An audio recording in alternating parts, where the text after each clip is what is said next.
I'm a 31-year-old woman named Lily. I've never been the kind of person who needs to dominate a room or talk for attention. I listen. I wait for pauses. I chime in when there's space. But in my family, there's never space for me. Every Thanksgiving, Christmas, Easter, and even the random 4th of July barbecues or summer reunions, they all play out the same way. I show up, I try to be part of the conversation, and it's like nobody even realizes I've opened my mouth. They didn't used to mean to be cruel. But lately, especially with Chloe, it started to feel more pointed, like my silence unsettled something they weren't ready to see. It's not like anyone's yelling at me or shutting me down. It's just constant interruptions. Topic changes the moment I speak. Or worse, people acting like I never said anything at all. I could say, I just bought a house, and someone would cut in with, oh, that reminds me. Guess what the dog did yesterday? I'm the middle of 3 siblings. My older brother Ethan is loud, dramatic, and always has a story. My younger sister Chloe is bubbly and constantly performing, though sometimes that charm flips into sharpness when she's not in the spotlight. I've seen it a few times, mostly when the attention shifts away from her. I don't blame them for being who they are, but there's no space left when they're around. My mom is always fluttering between the kitchen and the table, jumping into conversations mid-sentence, redirecting topics, keeping the social engine running. My dad is quieter, but only because he's either zoned out or halfway buried in his phone, unless someone is yelling about politics or asking for help with a smart TV. I've tried to make space for myself over the years. I've raised my voice. I've repeated myself. I've even tried talking over someone else just to test if that's the only way to get a word in. It always ends the same way. Me backing off, letting them finish, and watching the conversation move on without ever circling back to me. 2 years ago, I finally said something. After a Christmas dinner where I was interrupted mid-sentence 4 separate times, I brought it up while we were cleaning up. I didn't get emotional. I just said I sometimes feel like I'm not really heard in our family gatherings. Ethan laughed. He said I was being too sensitive, and maybe I should try telling better stories. My mom told me to speak louder next time and walked away before I could answer. I tried to shake it off, I really did. But this past Thanksgiving pushed it over the edge. I had just gotten a promotion at work, something big, something I'd worked toward for nearly 2 years. I tried to share it during dinner 3 times. Each time, someone talked over me not on purpose, not with malice, just like I wasn't there. The first time, Chloe cut in to talk about her neighbor's new dog. The second time, Mom called out from the kitchen asking where the gravy boat was. The third time, Ethan started some bit about a guy at the gym who fell off a treadmill. I gave up. I left before dessert. I told them I wasn't feeling well. I went home, sat on my couch, and didn't cry out of sadness. It wasn't that. It was more like this weird, hollow feeling, like I could disappear and no one would notice until the next holiday came around and someone realized they had 1 less potato to peel. A few days later, I had this idea. It wasn't a tantrum. It wasn't revenge. It was more like a test. What if I didn't talk at the next gathering? What if they didn't have my voice to talk over? Would anyone notice? Would they care? I work from home and live alone, so it wouldn't be hard to lay the groundwork. Most of my family only texts in the group chat, and even then, only when there's an event coming up. I figured I'd start a few days before Christmas to make it feel real. I looked up what could cause temporary voice loss, laryngitis, vocal cord inflammation, post-viral symptoms challenges, all easy to fake for a few days, especially if no one really asks questions. My friend Sarah is a nurse. She helped me mock up a fake doctor's note saying I had severe laryngitis and needed to rest my voice for at least a week. I didn't plan to use it unless someone got pushy, but it felt good to have it just in case. The Monday before Christmas, the first sent a message in the family group chat. I'd lost my voice after a bad sore throat, but I was fine otherwise and still planned to come to dinner. No one replied directly, just a few heart reacts and a thumbs up. Classic. I wasn't even angry anymore. I just wanted them to sit with the silence, to eat their food and fill the room with all their usual noise. And maybe, just maybe, feel the absence of the one voice they never seemed to notice in the first place. I showed up to Christmas dinner 10 minutes early, carrying a notepad in one hand and a whiteboard around my neck that said, "I'm okay, just can't talk for a while," and a thick black marker. I rang the bell like usual, and within seconds the door flew open. My mom nearly knocked the board off my chest when she saw it. She clutched my shoulder and started looking me over, like I had just walked out of a car crash. Her hands flapped around my face, then grabbed the board, reading it like it might change if she stared hard enough. My sister peeked out from behind her, already smirking like I was pulling a holiday prank.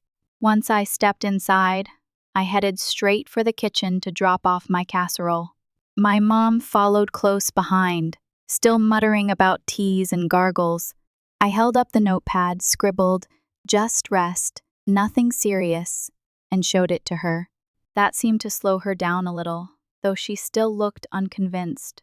In the living room, Ethan sat with his feet up on the coffee table, half watching a football game. He turned as I walked in and raised one eyebrow. Then he grinned and said I was probably faking it just to get out of debating politics with Uncle Tom. I wrote, "Nice try," in bold letters and flashed it at him. He laughed and shook his head. As more people arrived, something weird happened. They actually paid attention, not in a dramatic, performative way, just small things. My mom paused mid-sentence to look at my response to something on the board. My dad glanced up from his phone and asked if I wanted sparkling water or cider, waiting while I pointed. At one point, my cousin Owen asked what I'd been up to lately. I wrote, "Promotion at work," and for once, no one interrupted me to launch into their own news. Everyone just waited. They leaned in. They read. Ethan passed the board to Chloe, who read it and handed it back without making a joke. My dad even asked what kind of promotion. So I wrote a short summary, team lead on a new project. Increased budget, bigger role. His eyes actually widened. He nodded like it meant something. It probably did. He's worked in corporate for decades, but I don't think he ever knew what I actually did until that moment. Chloe didn't love it. Halfway through dinner, her smile was tight, and she kept changing the subject back to her travel plans or her neighbor's weird dating life. But people kept asking me things, and the funny part was, I could answer without ever being cut off. I'd raise the board and scribble, and everyone would pause, eyes on me, waiting. It was like holding a remote that made people shut up. Ethan tried to crack a joke again when dessert came out. He said something like, I should lose my voice more often if it meant I'd finally get some attention. No one laughed. My mom lightly swatted his arm with a napkin, which for her is about as close as she gets to scolding him in public. When my dad asked if I had any funny stories from work, I flipped to a fresh page in the notepad and wrote out one about our holiday gift exchange. I wrote it like a stand-up routine, setup, punchline, awkward pause, big finish. It took up a full page and a half. I slid it across the table to my uncle first, who read it and passed it down like a menu. By the time it reached my dad, even my mom was leaning in. It landed. They all laughed, the kind of laugh that comes from a good story, and not just because someone's being loud. It was the strangest moment.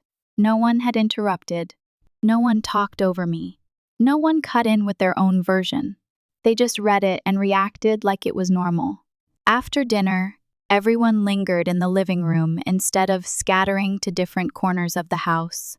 I sat on the couch and wrote answers to small questions people asked, what books I'd read lately, whether I still baked, if I was still running on the weekends. My aunt asked for the name of a podcast I mentioned. I wrote it down. She actually saved it in her phone. That night, after I got home, I saw a message from my mom in the family group chat. It said, "Hope your voice comes back soon, but it was really nice having you with us today." No extra hearts, no fuss, just that. I stared at it for a second, then put my phone down without replying. My cousin Emma hosted a small New Year's Eve get-together, just family and a few of her friends. Nothing fancy, but enough to count as the next family event. I confirmed I'd be there and reminded everyone in the group chat that I still couldn't speak. No one responded directly, just a thumbs up from my dad and a party hat emoji from Emma. I arrived a little after 8 with my whiteboard, notepad, and a small bottle of sparkling cider. Chloe was already there, curled up on the couch with her legs tucked under her like she owned the room. The moment I walked in, she made a face and mumbled, "Still doing this?" loud enough for a few people to hear. I lifted my board and tapped the smiley face. At first, it was fine. I stood near the kitchen island, helped myself to cheese and crackers, and nodded along while people talked. Emma's playlist played softly in the background. Her dog padded around, looking for dropped snacks. Then my aunt leaned over and said, "You look so peaceful without having to talk," like it was some sort of compliment. I gave her a tight smile and turned back toward the fridge. The energy felt different this time. At Christmas, everyone was intrigued. Now it felt like they didn't know where to put me. My silence made people nervous. They kept glancing at my board like it might flash something dramatic. Ethan joked to one of our cousins near the drinks table, "Better not talk over Lily, or she'll stop breathing next," while keeping his eyes on me. A few people chuckled, but it was awkward and quiet. I wrote, "Try harder," on my board and held it up. I got a laugh from Emma, at least. Chloe didn't laugh. She stood up and crossed the room to refill her drink, then suddenly turned and snapped, "Okay, this is ridiculous. She's doing this for attention." Everyone froze. I calmly uncapped my marker and wrote, "You don't need to yell. I'm right here." Then I flipped it around and walked over to the chips. My mom moved fast, pulled Chloe aside near the hallway, and whispered something sharp. They stayed tucked back there for a couple of minutes. When they returned, Chloe avoided me completely for the rest of the night. She didn't make eye contact, didn't acknowledge me during the midnight toast, and left without saying goodbye. My dad didn't say much the whole evening. He mostly sat on the armrest of the recliner, watching people. I caught him watching me at one point. He didn't smile or look away. He just stared, like he was thinking hard about something. He didn't ask questions. He didn't join in the jokes. He looked tired in a way I hadn't noticed before. The next morning, I woke up to a long text from Chloe. It was 3 paragraphs. She said I was manipulating the family, creating unnecessary tension, and ruining what little peace we had. She said it wasn't healthy. She said it wasn't fair. I stared at it for a while, then replied with one sentence. "Interesting how me not speaking causes more drama than being talked over for years." She left me on read. Later that day, my aunt messaged me to say she didn't totally get what I was doing, but she respected it.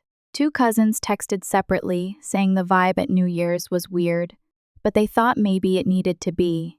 One of them admitted they'd never really noticed how much I got interrupted until now. No one else reached out. Not Ethan, not my mom. Definitely not Chloe. I didn't plan to stop. There was another family event coming up in 2 weeks. My niece's birthday. It was being held at a park near my sister-in-law's place. I was already preparing what I'd write on the board for that one. This had started out as a small, quiet act, just a test to see what would happen if I disappeared from the conversation without actually leaving the room. But now it felt like something else, something bigger, like I was holding up a mirror and none of them liked what they saw. I wasn't trying to punish anyone anymore. I just wanted to see how long they'd let silence echo in the space they never let me fill. My niece Sophie's 5th birthday was held at Chloe's house, which meant I already knew the tone would be different from the other family gatherings. Chloe liked control, especially when it came to how things looked and how people acted in her space. I arrived a little before the party officially started, holding a gift bag in one hand and wearing a laminated card around my neck that read, "Hi, I'm on vocal rest due to medical reasons. I'm okay. Just can't speak for now." Chloe opened the door with a tight-lipped smile. She glanced at the sign, gave a short sigh, and said, Still doing the silent thing? I gave a small wave and pointed at the card. Inside, there were pink streamers taped along the walls, foldable tables with unicorn paper plates, and a cake shaped like a number 5 sitting on the counter. A few of Chloe's friends and neighbors were already there with their kids. Some of them greeted me politely, and when they noticed my sign, they leaned in and asked if I was okay. Chloe hovered nearby every time, cutting in quickly with, "It's nothing. She just lost her voice. Totally fine. It's not contagious." Every time I tried to write something down in response, she'd interrupt, explaining what she thought. I was trying to say, even when I hadn't written anything yet. At one point, I held up my whiteboard with, "How long have you known Chloe?" It was for one of her neighbor friends. Chloe immediately jumped in with, "Since college." I told Lily that already, didn't I? I hadn't written anything else. It got stranger when the younger cousins started noticing. 2 of them came over and asked if they could draw on my whiteboard. I handed over a dry erase marker and let them doodle in the corner. Then we started a back and forth guessing game where I'd draw something, and they'd shout out what it was. More kids joined in. They laughed when I drew a cartoon cat wearing sunglasses, and one of them asked if I could draw a dinosaur riding a scooter. I did! The adults started to notice. Ethan, already halfway through a bottle of beer, walked by and muttered loud enough for people to hear. Lily's turned into a mime now. Then he launched into a mock performance, tracing an invisible box around himself and pretending to climb a rope. A few guests chuckled, but not as many as he expected. My dad didn't say much the whole evening, but a few times, I caught him watching me, not with that glazed-over look he usually had at family events. This time, it was different, focused, like he was really seeing me for once. Ethan rolled his eyes, muttered something back, and walked off. My dad stayed nearby after that, watching the room like he was making sure nothing else happened. Later, while Sophie was opening gifts, she picked up the card I had taped to her gift bag, a little drawing I had done of her holding balloons.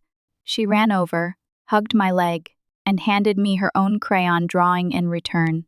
I held up my whiteboard and wrote, "It's beautiful, with stars and hearts around it." Chloe snapped. She can't even say thank you. But sure, let's all crowd around her like she's the only one who matters now. The whole room stopped. Sophie froze, still holding my leg. A few of the kids looked confused. My mom stepped in fast, guiding Chloe toward the kitchen and muttering something to her under her breath. Doors swung, feet shuffled, and for a minute everyone went quiet. After things calmed down, my mom walked up to me, handed me a slice of cake, and whispered that Chloe was just under a lot of stress and I shouldn't take it personally.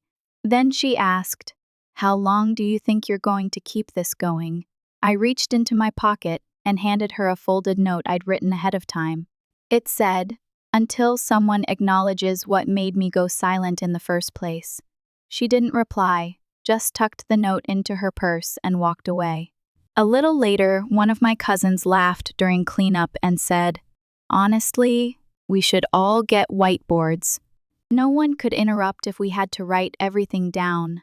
A few others actually agreed. One even said it might make family dinners more peaceful. I left the party quiet as always, but something had shifted. Without saying a word, I had somehow taken up more space in that room than I ever had before. A few days after Sophie's birthday party, I got a text from Ethan. It was short dinner, just us. "Your place or mine?" No emojis, no follow-up, just that. I hadn't heard from him directly in months, not since before this whole thing started.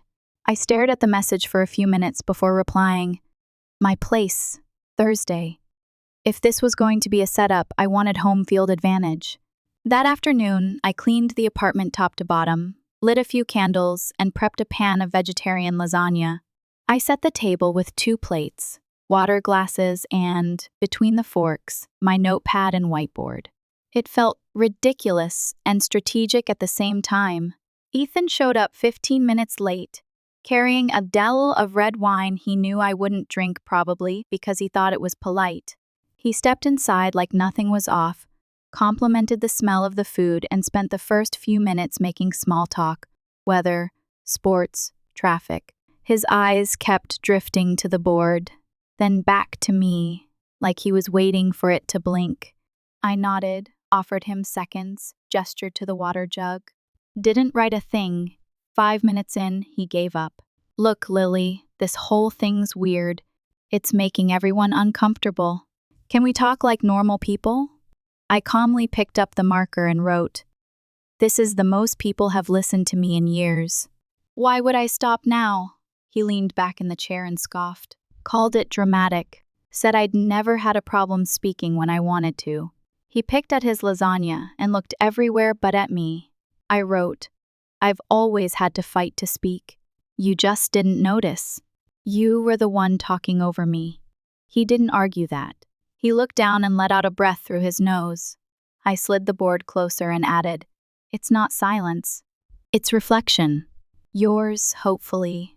That finally cracked something. He admitted he'd rewatched an old video from Christmas 2 years ago. Apparently, his girlfriend at the time had taken a clip during dinner. Ethan had gone back to it after a party. He told me he watched the whole thing twice, trying to prove I was exaggerating. "Not even one story," he said. "You started talking 3 times. Never finished a single sentence." He set down his fork and didn't pick it up again. Then he said he was planning a game night. Said he wanted to try something different. One of those party games where everyone gets turns and you can't talk out of order. Called it equal turn rules. Half joking, but also not. It sounded like an apology in disguise. I picked up the marker again and wrote, "I'll come. But if anyone talks over anyone else just once, I'm leaving. No warning." He nodded. Said deal. Then he asked, "But will you talk to us again after that?" I didn't write a reply. I just cleared the table and started putting leftovers in containers. He didn't push. Just helped clean up in silence and let himself out. That night, I didn't pull out the board again. I just sat on the couch, stared at the closed door, and thought about how it was the first time. Someone in my family had tried to meet me where I was, without dragging me back to where they'd left me. Ethan hosted game night 3 days after our dinner. When I walked in, I noticed he'd taped a large piece of printer paper to the wall, written in marker, "Interrupt, lose your turn." He'd even added a smiley face at the end, like that would soften the message. The living room was rearranged into a wide circle of chairs. There were snacks on the counter, a stack of cards on the coffee table, and music playing low in the background. It was a mix of family, and a few of Ethan's friends, people I recognized but didn't know well. My mom sat near the window with a paper plate of fruit. One of my cousins balanced a drink on their knee. Chloe arrived a few minutes after me, took the seat farthest from mine, and barely glanced in my direction. Ethan greeted everyone, held up the game box, and explained the rules like a camp counselor. We played Once Upon a Time, a storytelling game where each person adds 1 sentence to a shared story. The catch, no interruptions. If you cut someone off, you lose your turn and sit out the next round. Ethan said it twice and then pointed to the sign again. To everyone's surprise, the rule actually worked. People paused. They waited. When someone took too long thinking, nobody jumped in. The game moved slower than it probably would have otherwise, but it also felt more balanced. When it was my turn, I typed my sentence on a tablet and passed it to a text-to-speech app I downloaded earlier that day. The robotic voice read, "The squirrel had a secret. He wasn't looking for nuts. He was hiding treasure." The room burst into laughter. Even Chloe let out a small laugh. I glanced around. No one talked over each other. The pauses had become part of the rhythm. Halfway through the second round, Ethan raised his glass and said, "To Lily, for being patient enough to wait for us to finally shut up." A few people clinked their cups together. My mom nodded. One of my cousins added, "Seriously though, since Lily started doing this, I've been realizing how much I cut people off. It's like constant." That was when the mood shifted. Chloe, arms crossed, muttered from across the room, "Okay, so Lily wins. She made everyone feel guilty, and now she's the queen of silence." Ethan didn't miss a beat. She didn't make us feel anything. We just finally noticed something she's been dealing with forever. He didn't raise his voice, just said it plainly, like he'd already accepted it. My mom added from the window seat, "We all contributed, and I don't think I really knew until now." Nobody moved for a second. Then the game continued, a little slower now. The silence between turns felt heavier, but not uncomfortable, just honest. By the end of the night, people lingered. They refilled drinks, picked at leftover chips, asked about work or travel plans. I kept using the tablet. It spoke calmly, clearly, and no one rushed me. Before Chloe left, she walked over. She looked around first, then leaned in and whispered, "I don't get it, but I'm sorry. I guess we didn't really see you." She waited for a response. I nodded, but I didn't type anything, not out of spite, just because I wasn't ready to make it easy again. As people packed up, Ethan walked over and asked if I'd keep using the app going forward, or if I planned to start speaking again. I typed a simple message, and let the voice read it. "I'll keep using this for now." Not because I'm angry, just because, for once, people wait through the silence. He read it, nodded slowly, and helped stack chairs. On my way out, I glanced one last time at the sign on the wall. "Interrupt. Lose your turn." The ink had smudged near the bottom from someone brushing against it, but the words were still clear. This time, they didn't feel like a joke. They felt like a rule worth keeping. It had been 31 days since I last used my voice. At that point, it didn't even feel like a challenge anymore. Silence had become a filter, a quiet test for who would slow down, wait, and actually care enough to meet me where I was. I still use the text-to-speech app, even at work. During team meetings, I typed in updates while the robotic voice read them out. People listen more carefully than they ever had when I spoke out loud, no interruptions. No one talking over me to make a joke or spin the conversation back to themselves. Just quiet, patient attention. 3 weeks after Ethan's game night, I got a voice memo from my dad just 10 seconds long. He said, "I've been listening to you a lot lately, Lily, even in silence. I'm sorry it took this to hear you." That was it. No over-explaining, no guilt. Just a sentence I hadn't expected to hear from him. I didn't reply right away.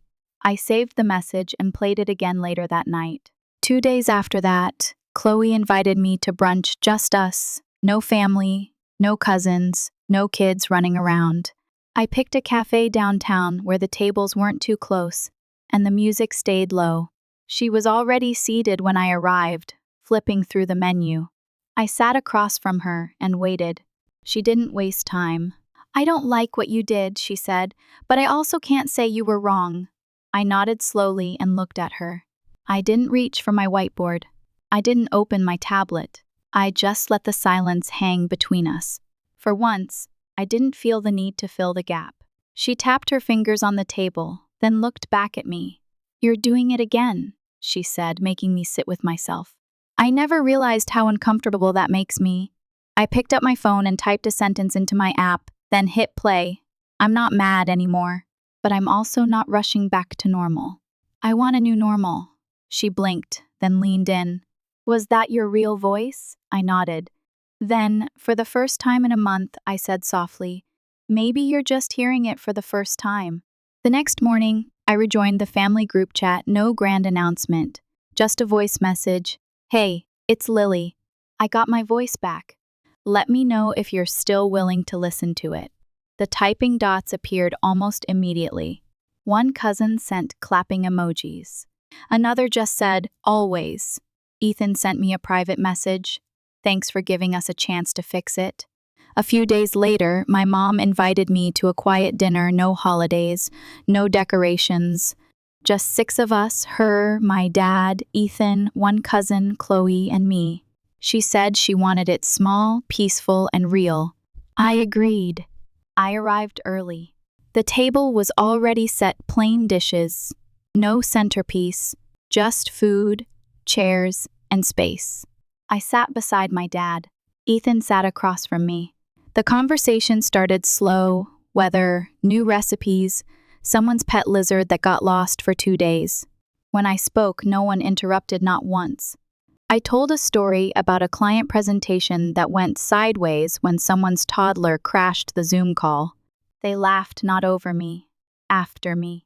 When I paused, they waited. When I looked around, they met my eyes. My mom asked what show I'd been watching lately. I told her. She asked follow-up questions. She didn't change the subject. Halfway through dinner, Ethan asked me if I wanted to lead the next game night, not to make fun of the silence, not to keep the theme going, just because he wanted to know what game I'd choose. He said, "You've got good taste. I figured you'd pick something interesting." That was the first time I'd heard him frame it like that, like my perspective was something worth waiting for, not just background noise behind his next punchline. After dessert, while clearing the dishes, my mom hugged me. It wasn't long or dramatic. She just said, "We never taught each other how to make space, but I'm ready to start learning." I stood there for a second, then nodded and hugged her back. I never planned to go silent again. That had never been the goal. It wasn't about shutting people out. It wasn't revenge. It was about creating a pause so loud it finally forced the room to go quiet. And in that space, they had started to hear what I hadn't been able to say for years. Now I didn't need to whisper. I didn't need to yell. I didn't need a signboard, a fake doctor's note, or a robotic voice. I just needed a seat at the table, and people who were willing to stop talking long enough to let me.